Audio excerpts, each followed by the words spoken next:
Good morning, everyone. How's everyone doing this morning?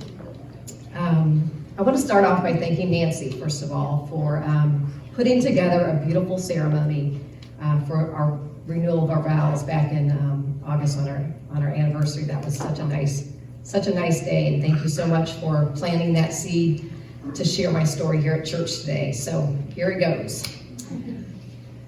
September is National Recovery Month. So part of my job is to plan a large recovery rally in downtown Indianapolis at Military Park this year. A social work professor from Ball State, my alma mater, had attended the rally and reached out to see if I would do an interview for a textbook that she and another professor are writing that includes personal stories about addiction. During the interview, she asked me the question, how does someone like yourself get to be the Deputy Director for the Indiana Addictions Issues Coalition, which is my current position with Mental Health America of Indiana? I know that's a mouthful. Well, my reply was, I'm gonna have to go back and start from the beginning of my life to help you get a better understanding of the question. I'm not gonna go back and share my whole life story today, but I am gonna go back to a very low time in my life, a little over 10 years ago, when it felt like everything was falling apart and couldn't get any worse. The actual date was Sunday, September the 13th, 2009.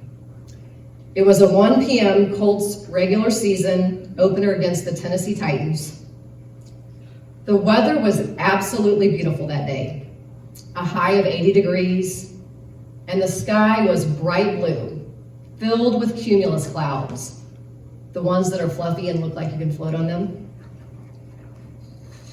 I remember what I was wearing that day. Jean shorts, an army green V-neck t-shirt with little cuff sleeves and brown buttons up the front. I had my flip-flops on and my hair was pulled up in a clip. I can still remember the smell of pizza rolls and chicken wings cooking in the oven in our kitchen. I can remember so many little details about that day. Not because it was a beautiful day and the Colts won, but because it was the worst day of my life. That was the day that I surrendered to my alcoholism and said out loud for the first time to my little boys, I'm an alcoholic, and sometimes alcoholics make very bad decisions. I had hit rock bottom, and what I was about to lose was more important than continuing on the path that I was on. That is my sobriety birthday. The next day, one of my sisters suggested that I call and get help, which I did. Like Wayne Dyer says in The Shift, you are only a thought away from changing your life. That single thought and action I took that day has changed my life for the better. I was connected to a recovery community of people that share the same story with different details. I knew from the very first meeting that I was in the right place and that God was in it. Something I've been looking for my whole life.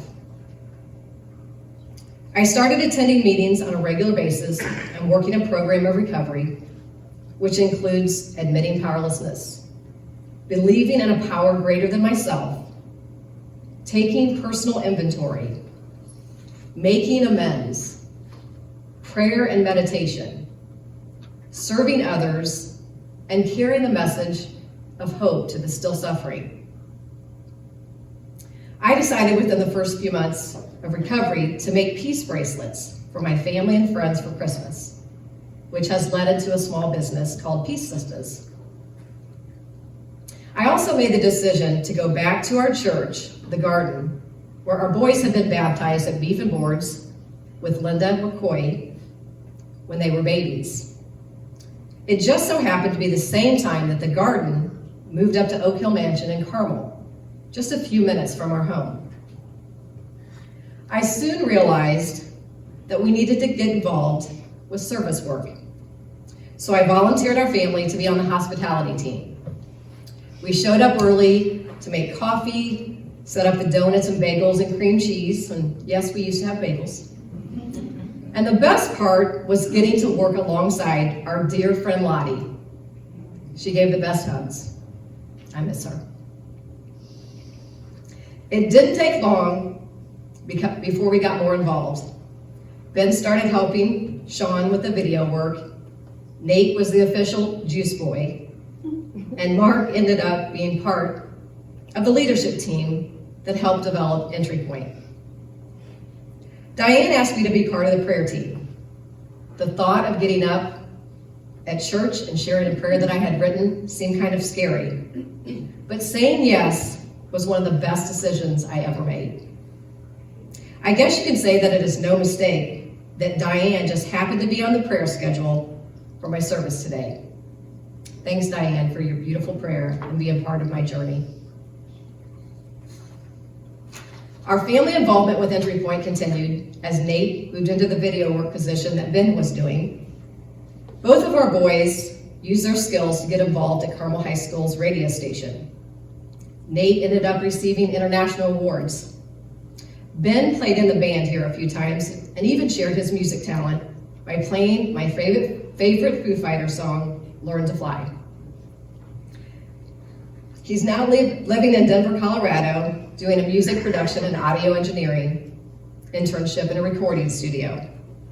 He's playing music and living his dream. Nate is a freshman at Ball State, pursuing a future in film and video work.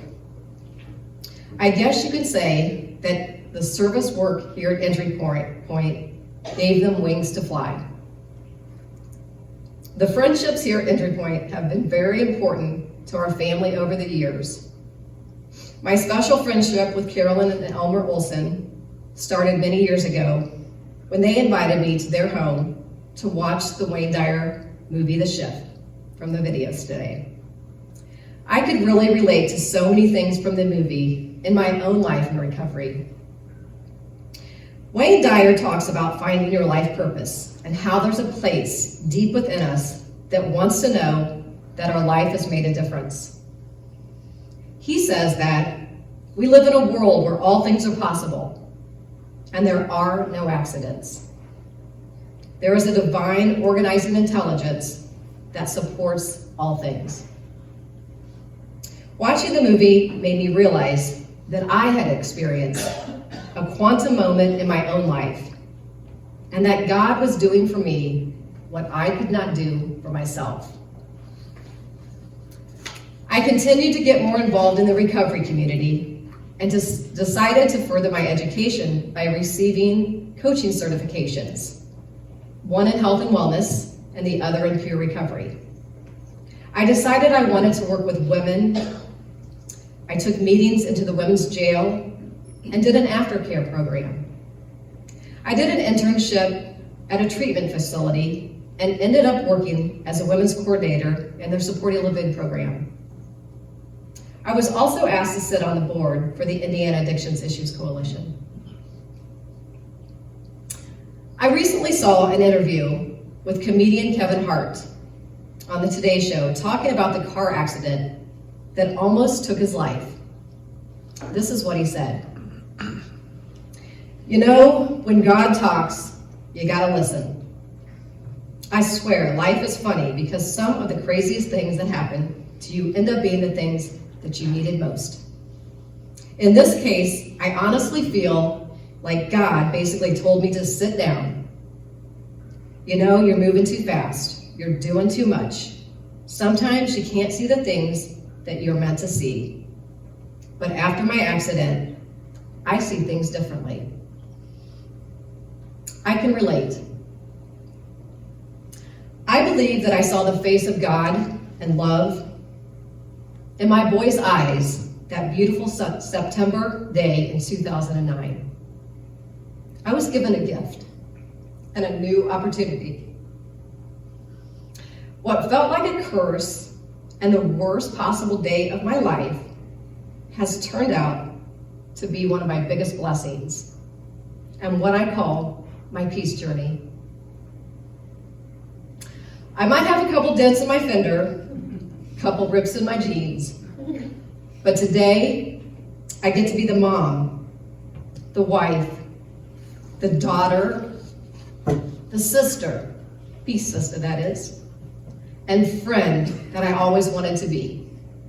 I'm free to be me. I get to walk in my purpose and do things I never imagined. I went to Washington, D.C. to meet with our legislators on Capitol Hill over the summer. The same professor that interviewed me from Ball State invited me to speak in a human behavior class. And now we are planning a town hall to help build a coalition and recovery community for students on campus. The same campus that my parents, my sister, myself, and now Nate walks on.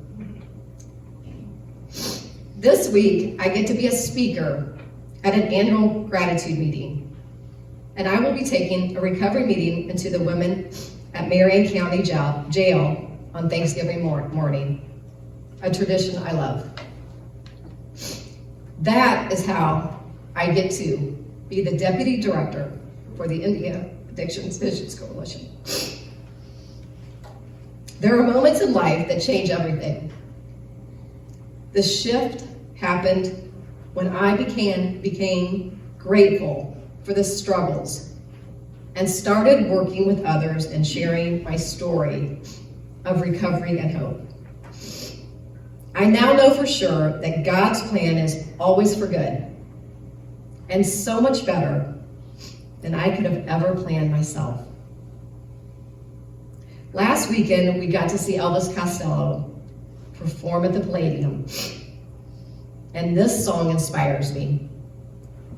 Today, I know peace in my life comes from sharing love with others, and I now have an understanding that God is the force that picked me up and gave me the courage to change.